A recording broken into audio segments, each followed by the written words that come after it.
We know, Father, that people have worked hard for their homes, Lord. And we know that you've blessed them with them. And we know that you didn't bring us this far to leave us. We have evictions every 20 minutes, and I was just trying to get a hold of you to see if we could get in there. Every 20 minutes, sir. Sheriff's Department. These are nicer upper-class homes, but I believe that like middle-class people got into them thinking that they could afford the payments. You're gonna come into this neighborhood and you're gonna start seeing all kinds of foreclosed homes. You have 4 houses right here. You have 5, 6, probably a foreclosed one there, one there. You look down the street here, and then there. You come around. You have another one right there, one right next door to it. This is just one street.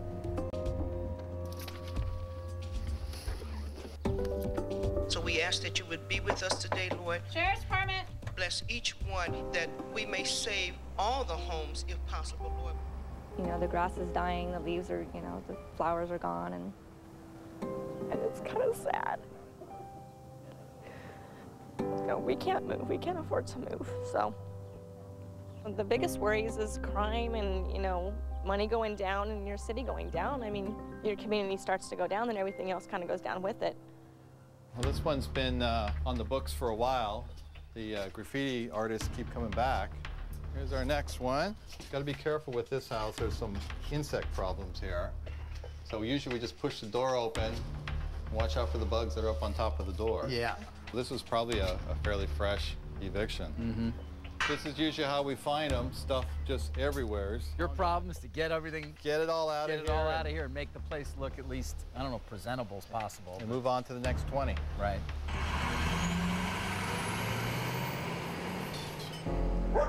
Is this commonplace now? Yeah, we're running into this a lot. People are evicted, the power's turned off, and that interim between when the bank takes control of the house and the eviction, you see these pools turning green like crazy. There's a big problem with mosquitoes. Sometimes you see them with rats and everything else in them. This is happening house after house after house right now.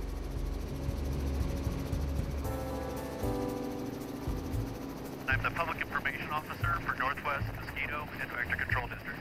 And what we're doing right now is we are looking for bad backyard swimming pools. We then try to work with code enforcement, any of the city and municipalities to get into the properties and treat the pools. The foreclosures, they not only have a financial impact to this area, but they definitely have a public health impact as well. That's a prime breeder, slimy green. But we've passed literally dozens and dozens of foreclosures. You can tell right off the bat. So, Father God, we need you. We need your strength. We know we can't do anything without you.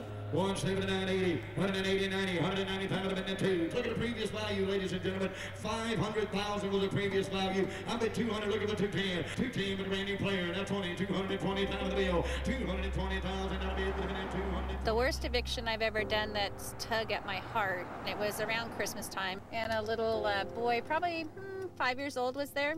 And when I was evicting them, Sheriff's Department. He looked up at me and said, Sheriff's Department. Well, how is Santa Claus ever going to find me now?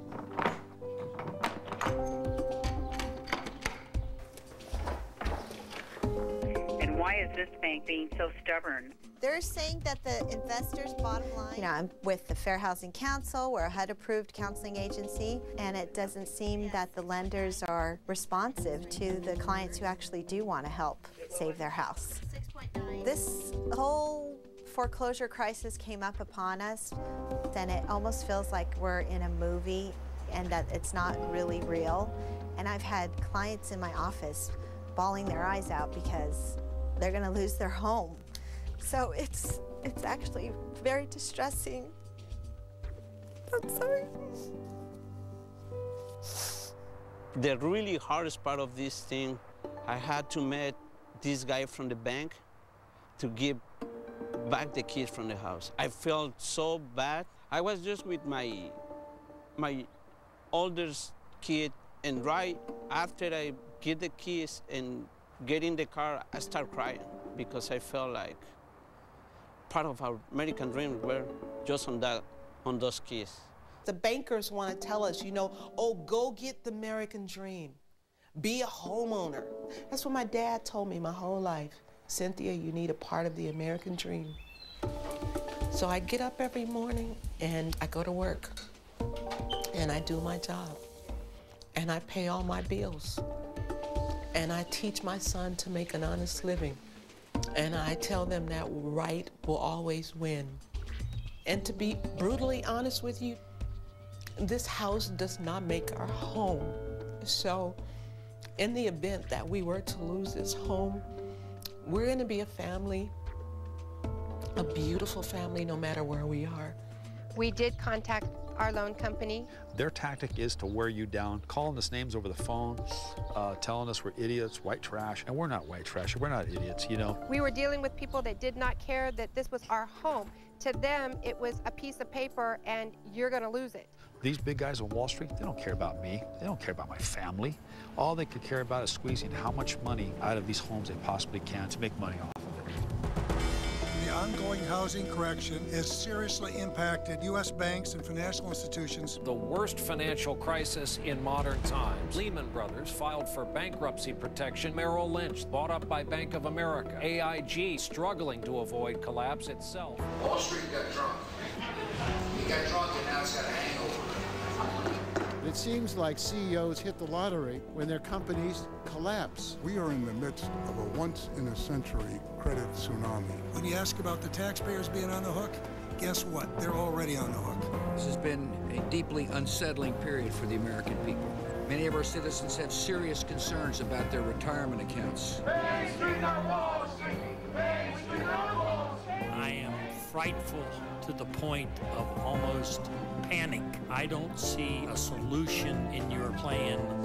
Main Street on Wall Street! The bill is passed.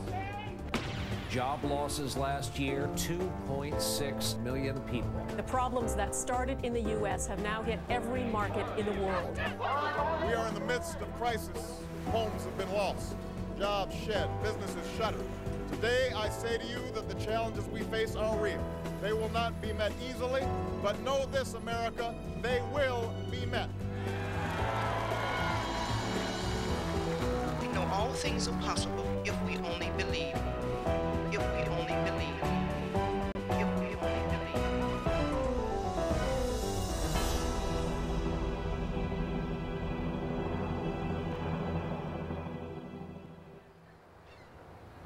Just a short time ago, it would have been inconceivable.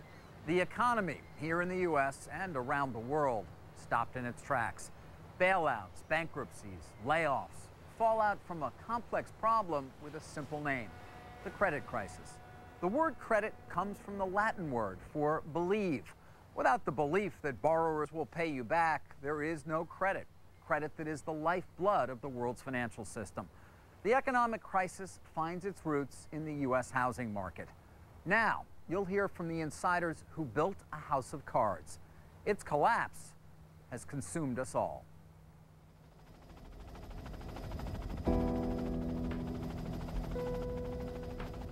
The story of one of the worst economic crises in American history begins on the day after September 11th, 2001. That's when Alan Greenspan, chairman of the U.S. Federal Reserve, flew over the southern tip of Manhattan Island. The U.S. economy was already in recession, and as he surveyed the horror of 9/11, Greenspan feared economic collapse. I was very much concerned that we were in the throes of something we had never seen before. History had told us that that type of shock to an economy tends to unwind it, because remember, economies are people meeting with each other. What that did is it froze everyone in place. On Business Center, Friday, October 12, 2001, the nation holds its breath as the possibility of more terrorist attacks on the United States dominates the news and the markets. The financial institutions of our country face a difficult time for their business as they get back to that business. The government reported retail sales plunged to